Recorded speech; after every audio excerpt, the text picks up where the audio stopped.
Hi friends, adenium ഹബ്ബിലേക്ക് സ്വാഗതം. ഇന്നത്തെ video adenium നിറച്ച് പൂക്കളുണ്ടാകാൻ ഞാൻ കൊടുക്കുന്ന വളം ഏതെന്ന് നിങ്ങളെ കാണിക്കാം. എൻ്റെ അഡീനിയത്തിന് ഞാൻ കെമിക്കൽ വളങ്ങളൊന്നും ഉപയോഗിക്കാറില്ല. എല്ലാവരും DAP ഒക്കെ കൊടുക്കുമെന്ന് പറയുന്നുണ്ട്. നല്ലതായിരിക്കും കൊടുത്താൽ. ഞാൻ വീട്ടിൽ തന്നെ ഉണ്ടാക്കിയെടുക്കുന്ന വളങ്ങളാണ് അഡീനിയത്തിന് കൊടുക്കാറ്. എൻ്റെ അഡീനിയങ്ങൾ നിറച്ച് പൂക്കാറുണ്ട്.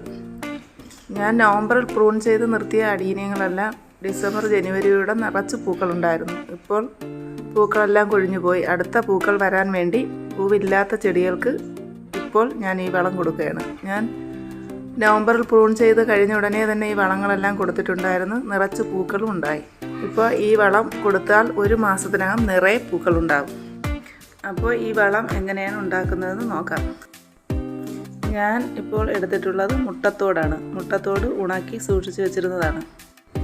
ഇത് നല്ലതുപോലെ നമുക്ക് മിക്സിയിലിട്ട് പൊടിച്ചെടുക്കാം. അതിന് ഇതുപോലെ ഒരു ജാറിൽ ഇതുപോലെ വാരിയിട്ട് നല്ല പൗഡർ രൂപത്തിൽ പൊടിച്ചെടുക്കണം.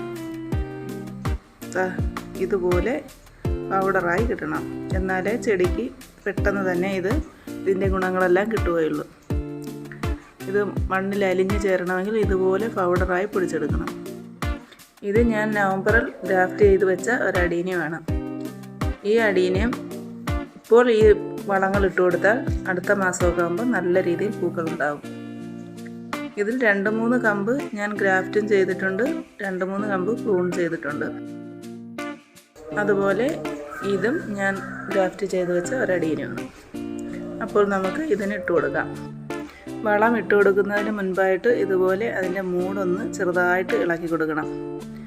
അതിനുശേഷം ഈ മുട്ടത്തോടിൻ്റെ പൊടി ഇതുപോലെ ഇട്ട് കൊടുക്കുക. ഇതിൻ്റെ കൂടെ ഞാൻ വേറൊരു വളം കൂടി കൊടുക്കുന്നുണ്ട്. ഇത് പഴത്തൊലി ഞാൻ ഉണക്കി പൊടിച്ച് വെച്ചതാണ്. നേരത്തെ തന്നെ പഴത്തൊലി ഉണക്കി പൊടിച്ച് വെച്ചിട്ടുണ്ടായിരുന്നു. ഇതും 1 സ്പൂണ് ഇതിൻ്റെ കൂടെ തന്നെ ഇട്ട് കൊടുക്കുക. അതിനുശേഷം മണ്ണെല്ലാം ഒന്ന് ചെറുതായിട്ട് ഇളക്കി ഒന്ന് യോജിപ്പിച്ച് കൊടുക്കണം. ഇത് ഞാൻ നവംബറിൽ പ്രൂൺ ചെയ്ത് നിർത്തിയ ഒരു അഡീനിയമാണ്. ഡിസംബറൊക്കെ ആയപ്പോൾ നിറച്ച് പൂക്കളുണ്ടായിരുന്നു. ഇപ്പോൾ അതിൻ്റെ പൂക്കളെല്ലാം കൊഴിഞ്ഞുപോയി. ഇനി അതിൽ പൂക്കൾ വരാൻ വേണ്ടി ഇതിനും ഈ വളങ്ങൾ ഇട്ട് കൊടുക്കാം.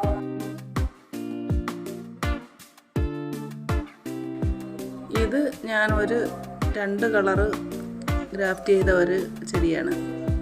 ഒരു കളറ് ഈ പൂവും ഒരു കളറ് ഒരു വയലറ്റുമാണ്. ഇത് ഒരു കമ്പ് നട്ടുപിടിപ്പിച്ചതാണ്.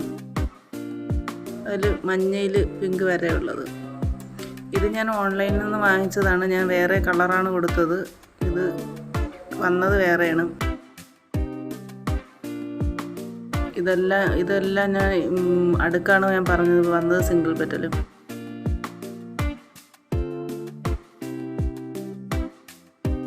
ഇതെൻ്റെ ഒരു വെള്ള അടുക്കാണ്. ഇത് എൻ്റെ ഉണ്ടായിരുന്ന മഞ്ഞ പിങ്ക് വരെയുള്ള പിങ്ക് ഡിസൈനുള്ള ഒരു അടുക്കാണ്. ഇത് ഞാനൊരു കമ്പ് നട്ട ഒരു ചെടിയാണ്. അതിൽ 2 വിത്തുകൾ വന്നിട്ടുണ്ട്. ഇതാണ് ഇതിൻ്റെ വിത്തുകൾ. ഒരു കമ്പ് മുറിച്ച് നട്ട ഒരു ചെടിയാണ്. അത് നിറച്ച് പൂക്കളുണ്ടായിരുന്നു. അതിൽ വിത്തുകളും വന്നിട്ടുണ്ട്. അപ്പോൾ ഇത്രയൊക്കെയാണ് ഇന്നത്തെ വീഡിയോ. എൻ്റെ വീഡിയോ എല്ലാവർക്കും ഇഷ്ടമായാൽ സബ്സ്ക്രൈബ് ചെയ്ത് സപ്പോർട്ട് ചെയ്യണേ. അടുത്തൊരു വീഡിയോയുമായി ഉടനെ തന്നെ വരുന്നതാണ്. Okay, by.